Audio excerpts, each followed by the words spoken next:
The NFL will be holding its annual meetings here on March 30th, and the Detroit Lions have thrown in not one, but 3 different rule proposals this season. This has been a common occurrence for the Detroit Lions, as every single season over the last 3 years, they have appeared in this conversation with rules changes proposals. And last year they were successful, I believe, with one. And then the year before that, I think it was the emergency quarterback rule that the Lions had implemented. But this season, these rule proposals are going to help out Terry and Arnold. I'm just kidding. I'm just kidding. But when I thought about these rule proposals and the ones that the Lions put forward as a rule proposal, I just started to chuckle because they just brought in DJ Reed. They brought in Terry. They've got Terry and Arnold, 2 of the highest penalized corners in the league last year. And the rule, let's take a look at it, that they offered up here is kind of comical. All right, 2025 rules changes proposals here. So during the upcoming league meetings, which again is March 30th of this season, all clubs will discuss the following rules changes. All proposals must be approved by a 75% agreement rate, which is 24 out of 32 ball clubs. Here's a look at these rules. And the first one is the Lions, and I started chuckling right away because the Detroit Lions would like to amend Rule 8, Section 4 to eliminate automatic first down as a penalty imposed for defensive holding and illegal contact. We'll come back to that one. Kind of hilarious. Green Bay wants to amend Rule 12, Section 1 to prohibit an offensive player from pushing a teammate who was lined up directly behind the snapper and receives the snap immediately at the snap, otherwise known as the Tush push. And then Philadelphia, they want to amend Rule 16, Section 1 to align the postseason with the regular season overtime rules by granting both teams an opportunity to possess the ball regardless of the outcome of the first possession, subject to a 15-minute overtime period in the regular season. I think that all 3 of these are great. Maybe not so much the middle one, but all 3 of these I think are great. But let's start with Detroit. Let's start with Detroit. I think that it's fair that we start there. Let me walk it back here to what I'm thinking. Okay, Terry and Arnold had about, 9 penalties last year: pass interference, defensive holding, illegal contact, and so did DJ Reed. I mean, both of these guys are highly penalized. So when I saw this rule proposal, I'm like, I'm just laughing, right? Thinking, man, they're hoping that this rule passes and Terry and Arnold's not as handsy as he was in his rookie season. Hey, look, he's a rookie. Things happen. DJ Reed doesn't have any excuses. He's not a rookie anymore. But that's not what this is about. What this is about is how ignorant of a rule this is for the offensive holding, right? Offensive holding, you get a 10-yard slap on the wrist and you get to replay the down. So if the offense is holding, which, I mean, it's called, but is it called enough? I don't know. If it's 4th and 1 and there's offensive holding, it's now 4th and 11. They don't lose the down, right? But on the defensive side of the football, if it's 4th and 1 and there's defensive holding, it's already an automatic first down no matter what, no matter where the penalty occurred. That's not fair. To be honest with you, I never even gave this a thought until, I read that the Lions want to change this rule. Let's dive into it a little bit, though, right? Let's say it's 3rd and 10, and there's defensive holding. Now, if you make this a spot foul, right, they replay the down and make it a spot foul, I think that makes more sense and it aligns more with what the offense is doing. So if it's 3rd and 10, and Terry and Arnold grabs a guy, 5 yards, past the line of scrimmage, flag is thrown, you're getting a 5-yard whack on the penalty, but now it's 3rd and 5, not 3rd and 10. I think that's fair. Or is it more fair to say we're giving you 5 yards, but you're losing it down? No, it wouldn't be fair. So if it's 3rd and 10, you get a penalty. It doesn't matter what down it is, right? It's all the same. 3rd and 10, 5-yard penalty, spot foul, where it happens, and then you replay that down for the offense. On the offensive side of the football, when there's offensive holding, I think it stays the same then. So if there's offensive holding on 3rd and 10, well, it's now 3rd and 20. But it shouldn't be like it is on the defense, right? Or maybe it should be. If you're just going to give up a free first down to the offense for a defensive holding call, well, then maybe you take a down away from the offense if there's an offensive holding and you whack them 10 yards. So if it's now 3rd and 10, offensive tackle holds, well, now you're going to get 10-yard whack and you lose it down. So it's 4th and 20. Well, that puts you out of field goal range most times or puts you out of contention to potentially get a first down. You got to turn the ball over. So I think this is a very good rule to take a look at, but I think that they need to look at both sides.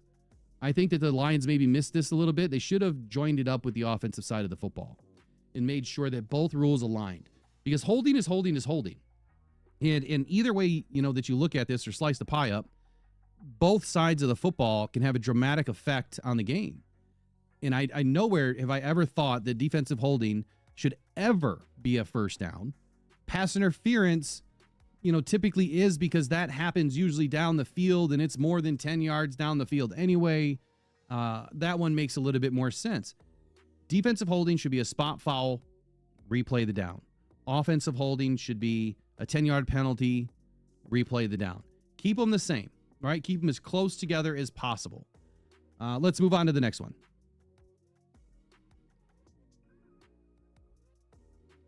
Okay, so there's the Lions. How about the Eagles? They want to align the postseason and the regular season overtime rules by granting both teams an opportunity to possess the ball regardless of the outcome of the first possession, subject to a 15-minute overtime period. So this one makes a lot of sense, too. I never like these overtime rules. I think that they change stuff way too often, and it's never for the better. They've been flip-flopping, it seems like, for decades on these overtime rules. So what is the current NFL overtime rule? Let's go back and take a look at the headlines.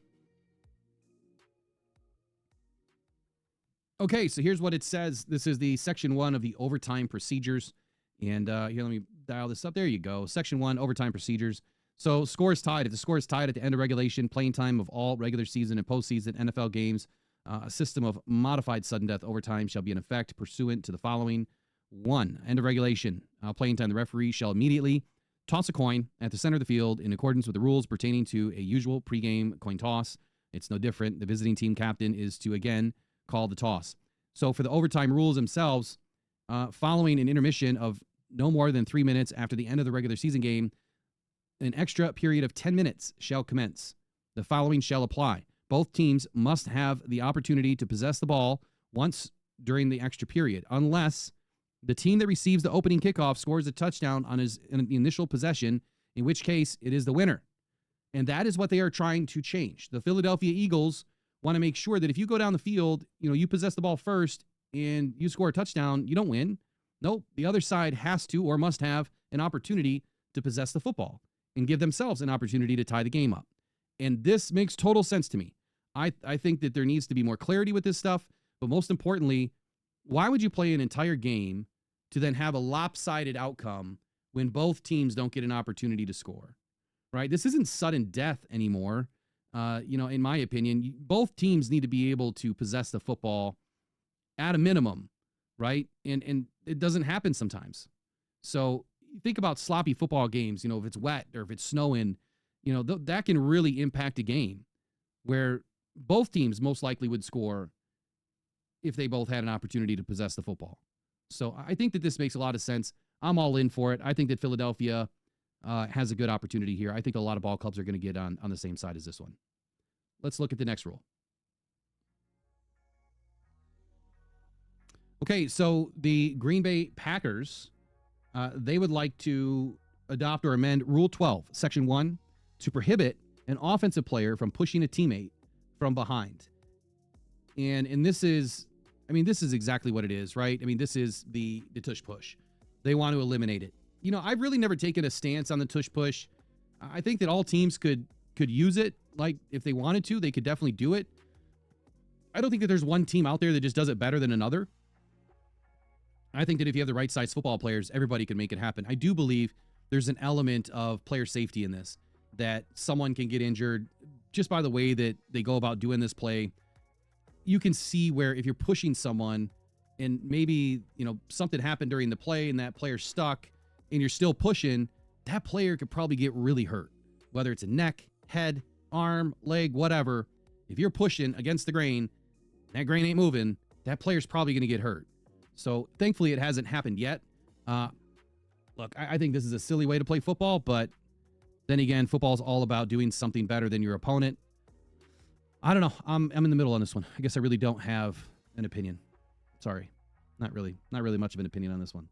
Let's move on to some of the bylaw changes that are being proposed here. Now, this is where the Detroit Lions have the only 2 bylaw changes. So let's take a look at the first one.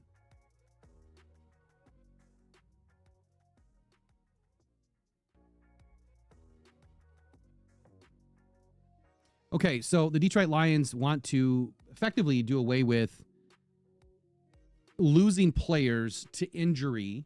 So you have a 90-man roster throughout the season, right? And before cut day, before the 53-man cut day, if you remember last year, the Lions had John Kaminsky and Broderick Martin that were both injured, and they kind of had to make a decision. Like, well, who are we going to keep on the roster? Because both of you are going to IR, and this doesn't make any sense. Like, I have to keep one of you, because if I don't, it affects how we can use IR in the future, and or it affects if that player can even come back to play this season. If you put someone on IR, I believe before you put them on cut, through cuts, then that player's done for the year. But if you carry him on the roster and then you place him on IR 2 days later, they're good, right? They can come back in 4, 6, 8 weeks, whatever. The problem is, I think you can only do it twice. You can only have 2 slots for pre-53 cut day IR positions, right? Or IR slots. You can only put 2 players on injured reserve prior to cut day. Anything beyond that, you're going to lose the player for the year. And so I think that this is why the Lions are promoting this rule change. So subject to paragraphs B through D of this section, clubs will be limited to a year-round roster limit of 90 players following the combined list. And it talks about all of the different lists, right? Active, inactive, practice squad, exempt, and following reserve list, injured, physically unable to perform, NFI list, NFI suspended, futures, drafted unsigned, exclusive rights, first right of refusal, yada, yada, yada. So the 90-player limit will not include any players of the following list, which are reserve retired, reserve did not report, reserve left squad, reserve military, et cetera, et cetera, et cetera, or suspended by the commissioner for more than a year.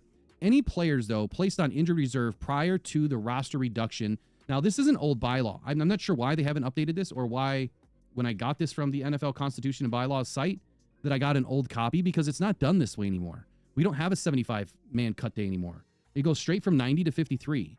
So what this should say is the roster reduction to 53 players on the active list will now not count on the club's overall roster limit of 90 players, provided that the club requested waivers on the player with the designation injured and placed the player on reserved injured immediately after the expiration of the claiming period, and provided that all such players will count on the club's overall 90-man roster limit after 4 p.m. New York time on the day of cut down to 53 players, not 75. So any players placed on reserved, physically unable to perform list, or the reserved NFI list or illness list prior to the roster reduction of 75 players on the active list will not count on the club's overall roster limit of 90 players. This gets really intensely stupid, right? I think that they make things way more difficult than it has to be. One, I think that the NFL team should just raise the cap to 100 players. And I think that they should raise the club's top 53 to at least 58. Teams need more players, especially with what happened last season. The Lions lost over 16 players to IR on the defensive side of the football, and that kind of stuff just can't happen. Like, you can't weather the storm if you don't have players.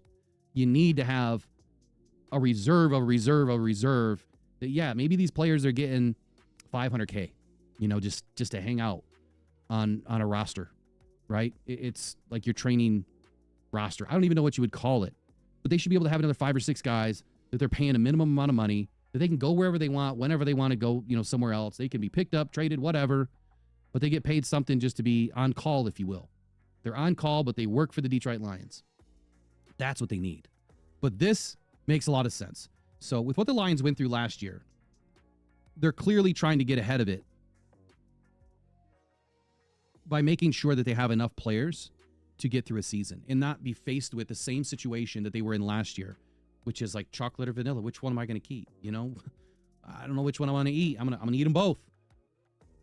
Kaminsky, Martin. I mean, it's like we're screwed. They're both hurt. We could lose one for the year. The other one could come back. It just so happened that neither of them played, really. Broderick got in a few snaps, but that was it. The last rule here, another bylaw change. Article 17, again. Article 17 was the constitutional and bylaw change for the 90-player limit. That was the player placed on the reserved injured that we just went over. And then the other one is by Detroit amends Article 20, Section 20.2 of the Constitution and Bylaws to amend the current playoff seeding format. Now, this one's big. I like this one. There was some wild talk about this last year. Let me just show you what it says real quick.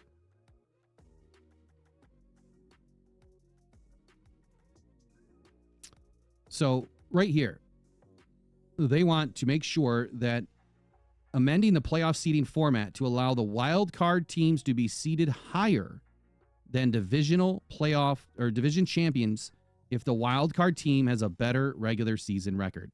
So let me read it one more time. The Detroit Lions would like to amend Article 20, Section 20.2 of the Constitution and Bylaws to amend the current playoff seeding format to allow wild card teams to be seeded higher than division champions if the wild card team has a better regular season record. This is great, right? And we spoke about this last year. A lot of us had conversations, all throughout the season, like, what's going to happen when you've got two 14-3 football squads, Minnesota and Detroit? One's going to end up as a 1, and the other one potentially as a 4 or 7 or whatever it's going to be, or 5 or a 7. That's craziness. What if your Lions would have finished 14-3 last year and we're a 7 seed? That's nuts, right? Or we're the 5th seed. That's crazy, especially if, the other divisional, let's say the South, they were only, 9-8 and got through. I think they were a little bit better than that, but the South was terrible. So I think this makes a ton of sense. And I think that they're barking up the right tree here to say, hey, look, we had a better season than you. You got in because your division sucks. Your competition was terrible. But we went through the gauntlet. We've got a better record. We should be higher than you. Doesn't matter that you won your division. We should be higher than you. So my question is, what happens to the playoff then? Are they still going to get the playoff at home for winning the division? How does that work? Or does this just change seeding? So let's say, let's walk through it. Let's say that the NFC South was the 4th seed because they were 9-8. Let's say the East was 10-7 and they're 3rd. And let's say the West was 11-6 and they're 2nd. And let's just say the North was 12-5, so they're 1st. And that was the Green Bay Packers. For some reason, they won it. We didn't. And the Lions were 13-4. Are the Lions now the number 1 seed? Does that mean that the Lions now get 2 home games? How does this work? I get it. I understand that you want to change the seeding, but where's the rest of it? Like, where's it going to go? I don't know. Are we talking? I think that this requires a lot more conversation than I'm willing to have right now. It's already a 20-minute video. So, look, there's a lot of rules that are being proposed by the Detroit Lions. 3 this year. 1 is a rule. 2 is a bylaw. And a 3rd one is a bylaw. And then there's another rule here by Green Bay, obviously, to prohibit the tush push. And then Philadelphia wants to realign the postseason overtime rules to get back to playing football the way it's supposed to be played, which is giving these teams an opportunity each to score and finish out the game. So, anyway, that's it. Glad you guys joined me. I still think it's hilarious that they want to get rid of the holding and illegal contact calls because they got 2 of the handsiest cornerbacks in the league. But, hey, that was my funny for the day. All right, y'all. Go on, Pride. Go Detroit Lions. You guys take care. Bye-bye.